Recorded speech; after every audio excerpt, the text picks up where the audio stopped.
कहानी के इस एपिसोड में उम्मीद है पूरी फैमिली अच्छी होगी, अपना और अपनों का ख्याल रख रही होगी। कुछ साल पहले की बात है जब रूस ने यूक्रेन पर हमला किया था और आप सबको याद होगा कि पूरी दुनिया में यही कहा जा रहा था कि बस 2-3 दिन की बात है और यूक्रेन बुरी तरह हार जाएगा और रूस मनमर्जी करेगा यूक्रेन के साथ। लेकिन आज 2 से 3 साल तो शायद हो गए। यूक्रेन एक छोटा सा देश और दुनिया का एक पावरफुल देश रूस, व्लादिमीर पुतिन का देश, अब भी जंग जारी है।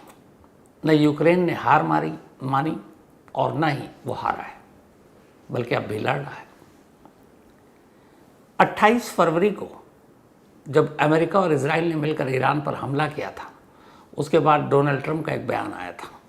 2 से 4 दिन कहानी खत्म और फिर ईरान का वो हश्र होगा कि ईरान बातचीत के टेबल पर आएगा, वहाँ पे उनकी मर्जी की सरकार होगी और सब कुछ ठीक हो जाएगा। 2-4 दिन बीते, फिर ट्रंप का आया बयान कि हमने ईरान के जितने भी ठिकाने, जितनी भी अहम सैन्य ठिकाने थे या बाकी चीज़ें थीं, सबको बर्बाद कर दिया। बल्कि यहाँ तक उनका बयान था कि अब ईरान पर हमला करने के लिए कुछ बचा नहीं है, मतलब बस जंग खत्म।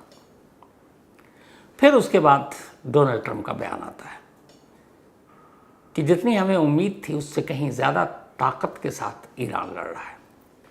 फिर उन्हीं की टीम का एक बयान आया कि हम जो मिसाइल को मार गिराने वाली चीज़ें बनाते हैं वो महीने में शायद 7 बनाते हैं और ईरान एक ही महीने में 20-25 मिसाइल बना देता है। फिर डोनाल्ड ट्रंप का बयान आया कि ईरान के पास इतने मिसाइल हैं जिसके बारे में हमें अंदाज़ा नहीं था, हमें गलत जानकारी मिली थी। उसके बाद एक और बयान आता है और ये बयान पूरी दुनिया को चौंका देती। डोनाल्ड ट्रंप नाटो के अपने दोस्त देशों से कहते हैं कि आप आओ और हॉर्मुज स्ट्रेट, जहाँ से दुनिया भर के देशों में 20% कच्चा तेल उस रास्ते से होकर गुजरता है, जिस रास्ते से सऊदी अरब और मिडिल ईस्ट के ज़्यादातर देश, जिसमें कुवैत, कतर, इराक, बहरीन, इन सभी के तेल और गैस वहीं से जाते हैं, उसी रास्ते से। उस रास्ते पर ईरान डंडा लेकर खड़ा हो गया, कह रहा हम किसी के जहाज़ को गुजरने नहीं देंगे। ट्रंप साहब को लगा कि ये तो बड़ा मुश्किल है, उनकी वजह से पूरी दुनिया में तेल में आग लग गई है, महंगाई बढ़ रही है। अब उन्हीं के जो साथी दोस्त थे, अब वो ट्रंप को टेढ़ी नज़रों से देखने लगे कि जंग तुम लड़ रहे हो, हमारा कोई लेना देना नहीं, और तुम्हारी वजह से हमारे देश में आफत आ गई है, तेल और गैस की किल्लत हो गई, जिसकी वजह से ज़रूरी चीज़ों के दाम बढ़ रहे हैं। वही ट्रंप, अमेरिका जो अपने आप को सुपर पावर मानता है, अमेरिका जिसके पास ये दावा किया जाता है कि दुनिया की सबसे ताकतवर नेवी है, ये सब कुछ होने के बावजूद वही ट्रंप अपने नाटो देश से एक अपील करते हैं कि हॉर्मुज का रास्ता साफ कराने के लिए और उस पर कब्जा करने के लिए आप लोग अपने अपने जंगी जहाज़ भेजो। ये पहली बार था जब अमेरिकी राष्ट्रपति इस तरीके से नाटो देश के आगे गुजारिश कर रहे हैं और साथ में धमकी भी दे रहे हैं, नहीं करोगे तो फिर नाटो का जो हश्र होगा तुम लोग सोच नहीं सकते। लेकिन हर दोस्त ने उनके इस अपील के बावजूद साफ मना कर दिया, बोला भैया ये जंग तुमने शुरू किया, तुम ही निपटो, हम क्यों पड़े इस पचड़े में, हम वहाँ पर अपने महंगे कीमती जहाज़ भेजें, अपने लोगों को भेजें, उनका नुकसान क्यों कराएं, जंग तुमने शुरू की, तुम देखो। 1949 में जब सेकेंड वर्ल्ड वॉर ख़त्म हुआ, दूसरा विश्व युद्ध, तब अमेरिका ने यूरोपियन देशों के साथ मिलकर कई देशों, उस वक्त जब ये बना था तब 12 ऐसे देश थे, सारे यूरोप के ही देश थे, एक अमेरिका को छोड़कर। तो ये हुआ कि हम अपनी एक जॉइंट फोर्स बनाते हैं, एक जॉइंट आर्मी, और अगर कोई देश हमला करता है तो ये 12 के 12 देश जो इसके मेंबर होंगे, ये उन देश पर हमला माना जाएगा। तो नॉर्थ अटलांटिक ट्रीटी ऑर्गेनाइजेशन यानी कि नाटो, NATO, 12 देशों का एक जॉइंट मिलिट्री ग्रुप बना 1949 में। फिर धीरे धीरे वक्त बीता और इस वक्त 32 मेंबर हैं नाटो के, और इन 32 में से एक अमेरिका और दूसरा कनाडा को छोड़ दें तो बाकी के 30 यूरोपियन कंट्री हैं, जिनमें फ्रांस से लेके इटली से लेकर ब्रिटेन से लेकर सभी हैं। जर्मनी सभी हैं। तो अब अमेरिका एक तरफ और कायदे से 31 जो देश हैं नाटो, जिनका बनाने का मंत्र ही यही था कि अगर किसी एक देश पर हमला होता तो सभी देश एक साथ मिलकर उस पर चढ़ाई कर देंगे। लेकिन अमेरिका ईरान पर चढ़ाई करता है और अब हॉर्मुज के रास्ते को खुलवाने के लिए अपने उन्हीं नाटो मित्र देशों से अपील करता है। और जवाब में नाटो देश क्या कहते हैं कि भाई हम इस झंझट में क्यों फंसे, हम चाहते हैं कि बातचीत से मसले का हल हो। जंग तुमने शुरू की है, तुम देखो हम अपने लोगों की जान क्यों खतरे में डालें, हम अपने जहाज़ क्यों भेजें। सब ने मना कर दिया लाइन से। ट्रम्प साहब को गुस्सा आया, उन्होंने ब्रिटेन से लेकर बाकी देशों को भी धमकियां देनी शुरू कर दी। ये भी कहा कि इन देशों में हमारी इतनी आर्मी है, हम चाहें तो कुछ भी कर सकते हैं। लेकिन सभी देश ट्रम्प से अलग हो गए। ट्रम्प ने फिर ये कहा था कि ये जंग हमारे लिए एक खेल है, कभी भी ख़त्म कर देंगे। लेकिन वही ट्रम्प 17 दिनों की जंग के बाद न सिर्फ अकेले पड़ गए, बल्कि पहली बार उन्हें लगा कि शायद ईरान पर हमला करके उन्होंने गलती की है, क्योंकि जंग जारी है। करीब 20 अमेरिकी सैनिकों के मरने की खबर है, 400 से ज़्यादा घायल हैं। हालांकि अमेरिका का ये स्टेटमेंट है कि उनमें से बहुत सारे वापस ड्यूटी पर लौट आए। अमेरिका में अगर एक सैनिक की भी मौत होती है तो अमेरिकी जनता सरकार के ख़िलाफ़ बहुत गुस्सावर हो जाती है। और ये जंग तो वैसे ही अमेरिका ने अपनी जनता पर भी थोप दी बिना मतलब के, इजराइल के बहकावे में आकर। अब नतीजा ये है कि 17 दिन हो गए, 2-4 दिन का खेल अब लंबा खींच गया। और इससे भी बड़ा आप क्या कहें अमेरिका के लिए मजाक कि ये हुआ कि भाई अब सीज़ फायर कर दो, युद्ध विराम। अमेरिका कहता है ठीक है, हमारे पास अब वहाँ पे हमला करने के लिए तो कुछ बचा नहीं। तो जब बचा नहीं तो फिर नाटो देश से आप मदद क्यों मांग रहे हैं। और दूसरा, पहली बार ऐसा हुआ कि अमेरिका को किसी ने आईना दिखाया। अब अमेरिका नहीं बल्कि ईरान मना कर रहा है युद्ध विराम के लिए। ईरान के जो प्रेसिडेंट हैं मसूद पेजेश्कियन, इन्होंने सोशल मीडिया पर एक पोस्ट किया और उसमें उन्होंने लिखा है कि कई देशों ने हमसे युद्ध विराम करने के लिए क्या, खासतौर पर उन्होंने पाकिस्तान और रूस का जिक्र किया। उन्होंने कहा कि अब आप युद्ध विराम कर लीजिए, सीज़ फायर कर लीजिए। ईरान का कहना है कि जंग हमने शुरू नहीं की है, जंग हम पर थोपी गई, हम तो लड़ रहे हैं, अपना बचाव कर रहे हैं, अपना डिफेंड कर रहे हैं, और ये सच है। तो जब हम पे थोपी नहीं की, शुरू हमने नहीं की, तो हम कौन होते हैं युद्ध विराम करने वाले। अमेरिका और इजराइल जंग रोके, और अगर आप मुझसे उम्मीद कर रहे हैं कि हम जंग रोके तो फिर 3 शर्तें हैं। सोचिए, ईरान अपनी शर्तें गिना रहा है अमेरिका को। 17 दिन की लड़ाई में उन्होंने अपने तेवर और ताकत दिखाए, तो फिर शर्तें भी रखेंगे सामने। 3 शर्तें उन्होंने रखी हैं युद्ध विराम के लिए फ़ौरन। और ये जो 3 शर्तें हैं वो ये है कि पहला,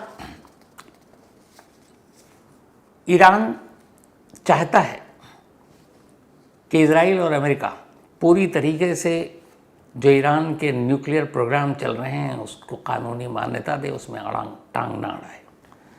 दूसरा, जो इन दोनों ने ईरान पर हमला किया 28 फरवरी से लेकर अब तक जो बमबारी की है, उसमें जितना नुकसान हुआ उसका मुआवजा दें।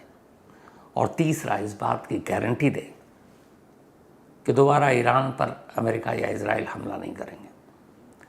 और ये इंटरनेशनल गारंटी चाहिए। तो अगर ये 3 शर्तें मान ली जाती हैं तो फिर ईरान युद्ध विराम को तैयार है, और वरना ईरान तब तक लड़ेगा जब तक आखिरी उसके पास हथियार होगा। तो ये बात सिर्फ 3 शर्तों की नहीं है, ये बात ये है कि कैसे ईरान ने अमेरिका और इजराइल को इन 17 दिनों की जंग में उनकी उम्मीद से ज़्यादा परेशान कर दिया, और अब भी खड़ा हुआ है।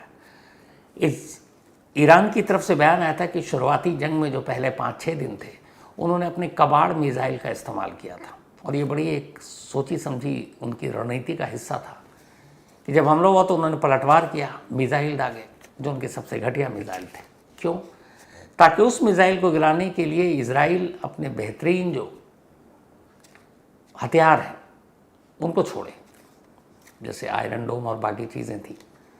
लेकिन वो इस खेल को समझ नहीं पाए और ईरान के इस कबाड़ मिसाइल पे ही अपनी सारी एनर्जी लगा दी। और उसके बाद फिर ईरान ने अपने मिसाइल निकाले, और वो अभी भी लगातार, न सिर्फ इजराइल पर, बल्कि पहली बार ऐसा हुआ कि अमेरिका के जो सैन्य ठिकाने मिडिल ईस्ट में हैं उन देशों पर, उन ठिकानों पर ईरान ने हमला किया। और ये किसी ने नहीं सोचा था कि ईरान सीधे सीधे अमेरिका के सैन्य ठिकानों पर हमला कर सकता है, लेकिन ईरान ने जब ये किया, कहानी वहीं से पलटी। अब अमेरिका की परेशानी ये है कि जंग ख़त्म होने का नाम नहीं, ईरान युद्ध विराम को तैयार नहीं, और खामखा बात इजराइल और ईरान की थी, अमेरिका कूद पड़ा एक दादागिरी के तौर पर। अब उसे कुछ समझ में नहीं आ रहा है। तो यही अब एक बात हो रही है, और वो ये कि क्या 17 दिन के इस जंग में अमेरिका हार गया, और दूसरा कि अमेरिका को क्यों अब ये नाटो देशों से मदद मांगनी पड़ी, जबकि आपके पास बेस्ट नेवी है, आपके पास सुपर पावर है आप। तो उसकी कई चीज़ें, अमेरिका को जब ये लगा था शुरुआत में ईरान पर हमला किया कि जनवरी में और दिसंबर के एंड में अमेरिकी जो लोग हैं उन्हें बड़ी आसानी से समझा सकते हैं कि ईरान में देखो, ईरानी जनता उन्हीं की सरकार के ख़िलाफ़ है, हम वहाँ हमला करेंगे, तख्ता पलट करेंगे, ईरानी जनता खुश हो जाएगी, बाकी काम हो जाएगा। लेकिन हुआ उल्टा। जब 28 फरवरी को अमेरिका ने हमला किया, जिसमें खामनेई की मौत की बात आई, उसके 24 घंटे बाद डोनाल्ड ट्रंप ने एक बयान जारी किया था कि ईरानी जनता या ईरानी अवाम, अब तुम आगे आओ और सत्ता अपने हाथ में लो, अपने पसंद के लोगों को बनाओ। फिर उन्होंने ये भी कहा, ट्रंप ने, कि अब जो अगली हुकूमत होगी उसमें जो नेता होगा उसमें हमारी भी हाँ होगी कि कौन बनेगा। लेकिन हुआ उल्टा। इस जंग के बाद जो ईरानी जनता खामनेई और ईरान की सरकार के ख़िलाफ़ थी, वो एकजुट हो गई। खामनेई की मौत की जब खबर आई तो हज़ारों लोग सड़कों पर उतर आए। तख्ता पलट हुआ नहीं। पहला झटका अमेरिका को यहाँ लगा। दूसरा झटका ये लगा कि जब ईरान ने हॉर्मुज़ स्ट्रेट बंद कर दिया, तो अब अमेरिका की दोस्ती तो मिडिल ईस्ट के देशों से है, सऊदी अरब से है, यूएई से है, कतर से है, इराक में तो उसकी कठपुतली सरकार है ही है। तो वहाँ के जब सैन्य ठिकानों पर हमले होने लगे, तो अब यूएई जैसा देश जो पूरी तरह से टूरिज़्म पर टिका हुआ है, दुनिया में सबसे सेफेस्ट प्लेस जिसको कहते हैं, जिसका कोई टेररिज्म क्राइम से मतलब नहीं है, और वहाँ बड़े बड़े लोगों ने अपनी इन्वेस्टमेंट कर रखी है, बड़े बड़े लोगों के घर हैं पूरी दुनिया के। तो जब वहाँ हमला हुआ तो लोग घबरा गए कि दुबई में तो हम लोग आए थे कि भाई ये सेफेस्ट प्लेस है, पर यहाँ क्या हो रहा है, यहाँ भी मिसाइल गिर रहे हैं। उधर सऊदी अरब में, रियाद में भी अमेरिकी बेस पर हमला होने लगा। तो इन देशों को लगा कि ये क्या हो गया। अब वो देश अमेरिका पर दबाव डालने लगे, भाई लड़ाई आपकी है, हमारे देश पे क्यों हम खामखा आपकी वजह से, आपकी मौजूदगी की वजह से हम पर हमले हो रहे हैं। तब उधर दबाव भी है कि अमेरिका मिडिल ईस्ट के अपने दोस्त देशों को नाराज़ नहीं कर सकता, क्योंकि यहाँ से अमेरिका अपनी मन मर्जी के हिसाब से तेल भी लेता है और उस देश को चलाता भी है। तो अरब देश भी नाराज़ हो रहे हैं। हॉर्मुज़ के बंद होने से इन देशों, जो पूरे अरब देश हैं, इनकी पूरी जो ज़िंदगी टिकी है वो तेल और गैस पे ही है। वही बेच कर ये लोग अपनी शाही ज़िंदगी जीते हैं, और वो तेल निकाल कर जो ले जाने का दुनिया का बाज़ार है, वो वही रास्ता है जो ईरान की दहलीज पर है, यानी हॉर्मुज़ स्ट्रेट।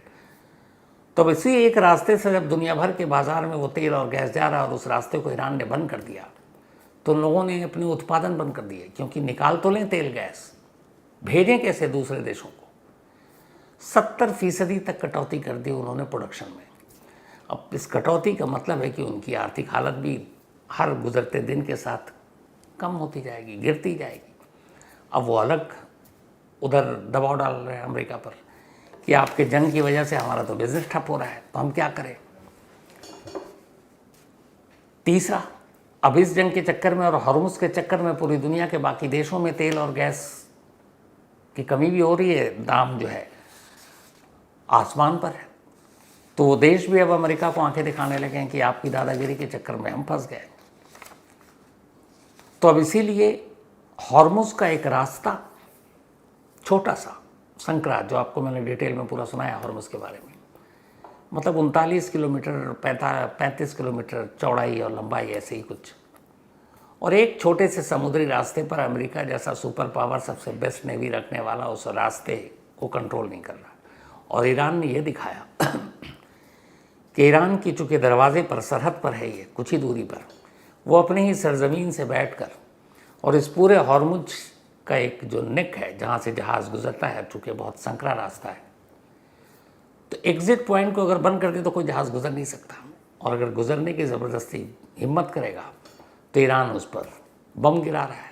कई ऐसे जहाज़ हैं, कम से कम 10 जहाज़ों को निशाना बनाया है ईरान ने। इसके अलावा वहाँ समुद्री माइंस बिछा रखे हैं, तो जो जहाज़ वहाँ से गुजरने की गुस्ताखी करेंगे वो माइंस उस जहाज़ को नुकसान पहुँचा सकते हैं। और चूँकि उस पूरे एरिया में कंट्रोल, ईरान ने कहा कि हमने हॉर्मुज़ को बंद नहीं किया है, हमारा सिर्फ ये है कि जो भी अमेरिका के दोस्त देश हैं वो इस रास्ते से तेल लेकर नहीं जा सकते, और जो अमेरिका के ख़िलाफ़ हैं वो तमाम देश इस रास्ते से अपने जहाज़ ले जा सकते हैं। तो हमने बंद नहीं किया है, बल्कि सिर्फ कंट्रोल कर रखा है इस हॉर्मुज़ को। लेकिन इस कंट्रोल की वजह से जहाज़ों की कतारें लगी हुई हैं हॉर्मुज़ पर। अपने यहाँ देखिए आप, एलपीजी गैस सिलेंडर की शहर शहर में लोग लाइनें लगाए हुए हैं। दूसरा, ट्रंप ने अभी उसी खार्ग आइलैंड पर बम गिराए, लेकिन अमेरिका को पता है कि खार्ग आइलैंड से ईरान के 90% तेल दुनिया के बाज़ारों में पहुंचते हैं, और अगर उस तेल के ठिकानों को नुकसान पहुंचा दिया तो बेशक ईरान का बहुत बड़ा नुकसान होगा, लेकिन पूरी दुनिया में तेल की ऐसी किल्लत होगी कि मारामारी हो जाएगी। और ईरान ने धमकी दी है कि मैं अगर यही सब रहा तो फिर आप तेल $200 बैरल के हिसाब से खरीदेंगे, और $200 बैरल के हिसाब से चला गया, जो अभी 70-80 अगर डॉलर की बात करें तो आप अंदाज़ा लगाइए कि हर देश में लीटर के हिसाब से तेल की कीमत क्या होगी, और फिर महंगाई क्या होगी, क्योंकि उसी पेट्रोल डीजल से माल की ढुलाई होती है, जो फसलें हैं, फल हैं, हमारे खाने पीने की चीज़ें हैं, वो सब उसी से पहुंचती है, तो महंगाई कहाँ जाएगी। तो ट्रंप ने हमला तो किया पहली बार खार्ग पर, लेकिन ये कहा कि हमने खार्ग पर ईरानी रिवोल्यूशनरी गार्ड कॉर्प्स के ठिकानों को निशाना बनाया, तेल के ठिकानों को नहीं। और ये सच है, तेल के ठिकानों को कुछ नुकसान नहीं, क्योंकि वहाँ अभी भी जो रिपोर्ट आई है ईरान तेल की सप्लाई कर रहा है। इसकी वजह ट्रंप का यही डर था कि अगर खार्ग के तेल के डिपो को नुकसान पहुँचा दिया तो फिर जो अभी भी थोड़े बहुत देश कह रहे हैं कि हाँ ट्रंप साहब हम आपके साथ हैं, वो भी पीठ दिखा देंगे, क्योंकि कोई भी देश अपने यहाँ महंगाई और तेल की किल्लत बर्दाश्त नहीं कर सकता, जनता खिलाफ हो जाएगी। तो इसलिए यहाँ पर भी मजबूरी थी ट्रंप की कि वो खार्ग को बर्बाद नहीं कर सकते थे।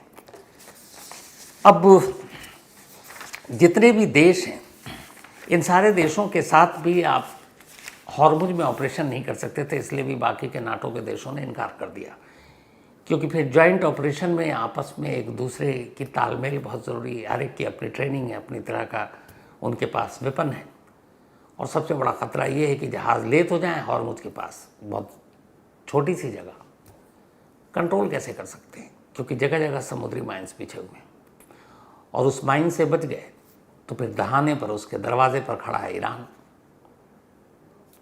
तो दोनों तरफ से खतरा है, और यही वजह है कि ये जंग शुरू हुई थी खामनी के तख्ता पलट के लिए। खामनी अब इस दुनिया में है नहीं, क्योंकि इजराइल की बमबारी में पहले ही दिन उनकी मौत हो गई, लेकिन न ईरानी जनता खिलाफ हुई सरकार के, न वहाँ तख्ता पलट हुआ अभी तक, बल्कि खामनी के बेटे को अगला सुप्रीम लीडर भी चुन लिया गया।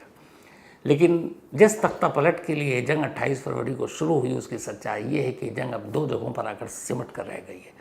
एक है हॉर्मुज़ और दूसरा है खार्ग आइलैंड, जिस पर ट्रंप साहब कब्जा करना चाहते हैं।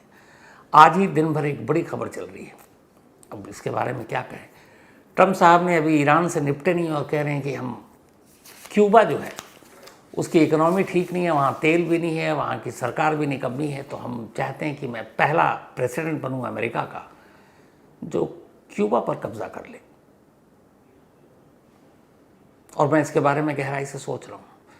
तो मतलब आप ये देखिए कि कहाँ वेनेजुएला से शुरू हुआ, फिर क्यूबा, अभी ईरान पर है, और भी कई देश हैं।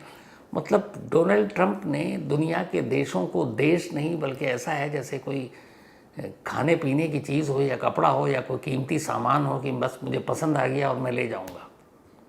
क्यूबा के बारे में आज का स्टेटमेंट है, और बाकायदा हर टीवी चैनल पर चल रहा है कि हम क्यूबा पर भी कब्जा करने की सोच रहे हैं। तो ईरान से अभी निपट नहीं पाए। अमेरिका में इस हमले को लेकर ट्रंप के खिलाफ ही धरना प्रदर्शन जारी है।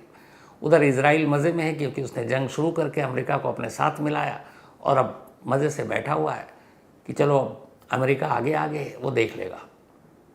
उसने भी अपनी चालाकी की है और इस खेल में ट्रंप फंस गए।